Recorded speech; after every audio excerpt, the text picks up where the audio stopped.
And good morning. Once again, we've got another topic that we can discuss. Data centers and the people that are protesting them and the people that are all for them. This one's kind of an interesting topic. For me, it is anyways.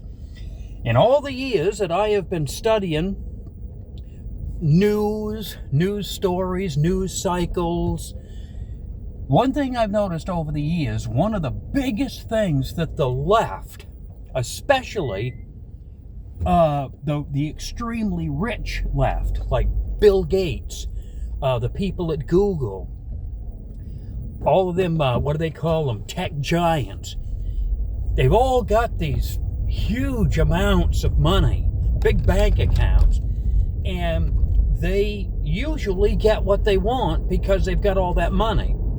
They can basically buy what they want.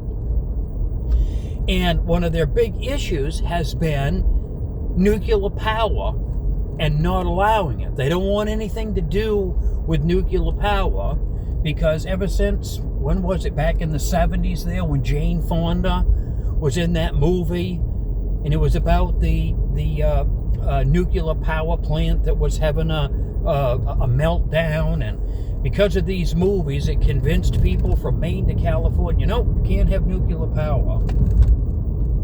Well, now these same people, the rich elite tech giants who were so against this nuclear power, now all of a sudden, because of their artificial intelligence, in order for AI to advance, they have to have these data centers. And in order to allow these data centers to operate, they have to have a lot of electricity, a lot of energy. So I got on to Grok this morning and asked it a bunch of questions, and I had no idea. I had been hearing in the news that these data centers require a lot of electricity, but I had no idea how much. Now, I know I live in a trailer. It's a little 16 by 65 trailer. And all I run is a refrigerator, furnace during the winter, of course, household lights, appliances, stuff like that, normal.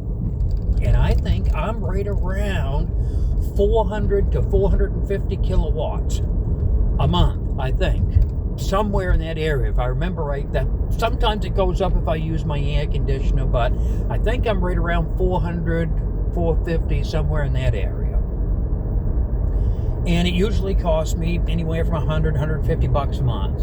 And that's expensive. I can remember when it was a lot cheaper, and I was using the same amount, but that's a whole other topic. I digress. Back to these data centers. Well, apparently they use the equivalent of 1,000 homes. And I don't know what a regular house with children and a wife and everything costs, because it's just me and Donna.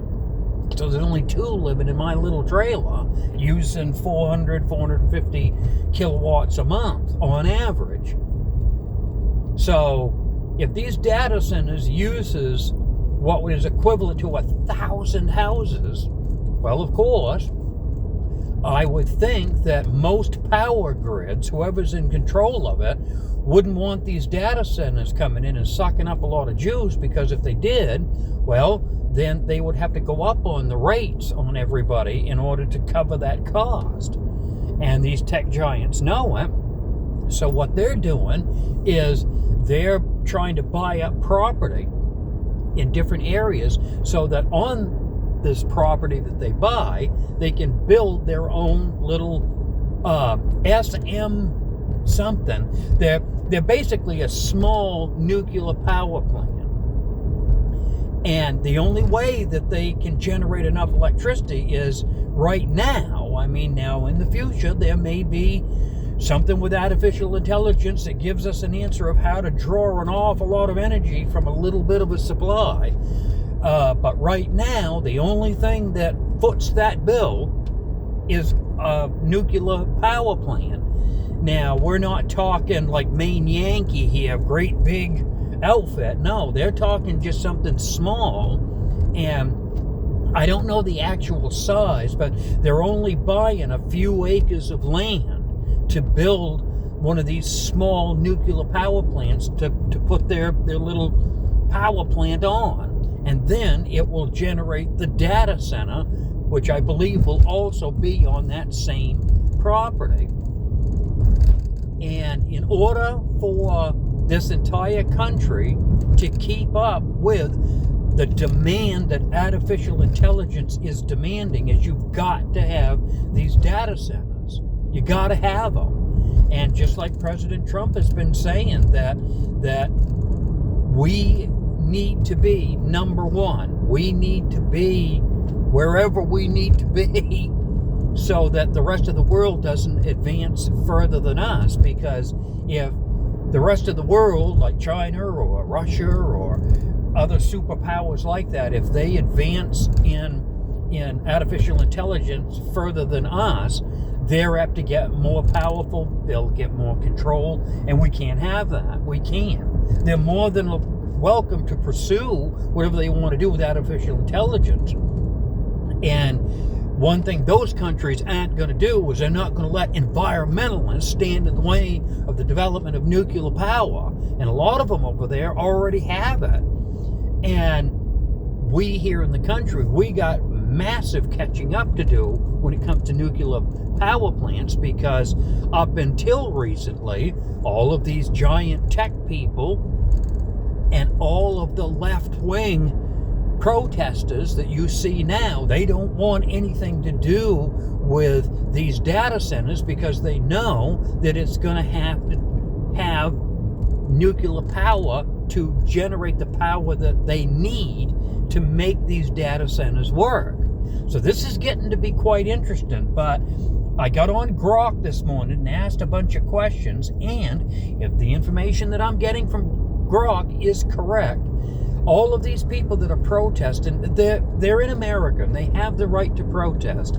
And I understand. I agree that the environment should be protected and nothing should ever happen to hurt the environment. I agree with that. But one thing I can tell you right now is, and Grok kind of confirmed my suspicion that what's going to happen, Google, Amazon, Microsoft, probably Oracle, and all of those big tech giants, they want artificial intelligence. They like it. They've been working for it for years. Well, now here it is, and they're not going to let their own people, these liberal left protesters, protest against them getting their nuclear power plants. Because, for example, look at the money that Amazon has. Look at the money that Google has. They've got more than enough money to buy what they want. And I can guarantee you, they will convince legislators in state governments, all the way down to the federal government in Washington. They will have enough money to convince them that, having nuclear power now is a good idea. Even though, for a long time, everybody followed Jane Fonda and, nuclear power is so awful. Well, now it's going to be so wonderful. And there's going to be nuclear power everywhere. So then I took it a step further and I asked Grok, I said, well, let's say, for example, in a certain area, pick any area you want, if Google and Amazon start popping up these data centers and the mini nuclear power plants that go with it to produce their own, more than likely these power plants, especially if they're nuclear, will probably produce more electricity than what the data centers need. Therefore, anything extra will go into the grid of that area. And how much will it help people with their light bills? Will it make their light bills come down? And from what Grok could find, it crunched all the data that it had so far with what they theorize it will be. And granted, this is all theory because they ain't done any of it yet. But if they get these power plants up and going, more than likely your bill will decrease. But number one, don't hold your breath. And number two, if it does decrease, it's not going to decrease so much that, you're going to have free energy, because that isn't going to happen. But it is a good, positive thing, as far as it will help either maintain your bill where it is and very possibly lower it some. It ain't a lot, it's some. And in this day and age, if you can save any amount of money, it's a good thing. That's my opinion anyways. I'd love to hear yours, but in the comments, tell me how you feel, what you think. And if you're for this, which I am, I'm for it. I'm all for advancing this artificial intelligence, because, yeah, I know, we've seen the movies and we've seen people talk about it, that it could bring the world to an end and all this other stuff, and it very well could. I don't know what the hell tomorrow has in store. All I do know is it's here right now. And to me, it's like the horse has been let out of the barn, and you ain't going to get him back in there. This is on not only a what's the word, trajectory, but it's going faster and faster every day. It was going 10 miles an hour yesterday, and today it's up to about 25. I mean, this is the speed. It just keeps, more and more and faster, and we're at a point where you're not going to reverse it. So if you're not going to reverse it, then I guess we have to learn to accept it, that it is part of our mainstream life. And all of us, we're all guilty of it. We're all dependent upon this artificial intelligence. It's doing more and more for us every day. Just like the internet. The internet, remember when it started out, it was kind of a wonderful, neat thing, and you could get on there and, look for information and search for newspaper articles, and it was a wonderful thing. But now look what it's grown into. Look at it. I'm able to be driving to work in the morning, take a color video, and then upload it before I get to work, and I'll be able to do whatever I got to do to put it onto my YouTube channel so you can see it. You couldn't do this 20 years ago, or if you did, it would take an awful lot. And yeah, it's just amazing how far it's come. Well, now we're in the AI era, and things are just going to be accelerating beyond understanding at this point, and it's just going to keep going, and I'm anxious to see where it goes. They're claiming it's going to be doing all kinds of wonderful things, but we'll see. We'll see what happens, and I hope that they get these data centers going. I hope that they get these power plants going. As long as everything is positive and good for us all, there's going to be negative. No matter what you invent, no matter what you do to make society better and easier for everybody, there's always, the good and the bad. And hopefully the bad won't be that bad. That's what we're hoping for. But okay, that's enough for this video right here. I may make another video on this, because I think there's an awful lot to discuss on this. But that was the main thing that I saw today, and I thought it would put some good content here. I'm already up to almost 14 minutes. And no, I just hit 14 minutes.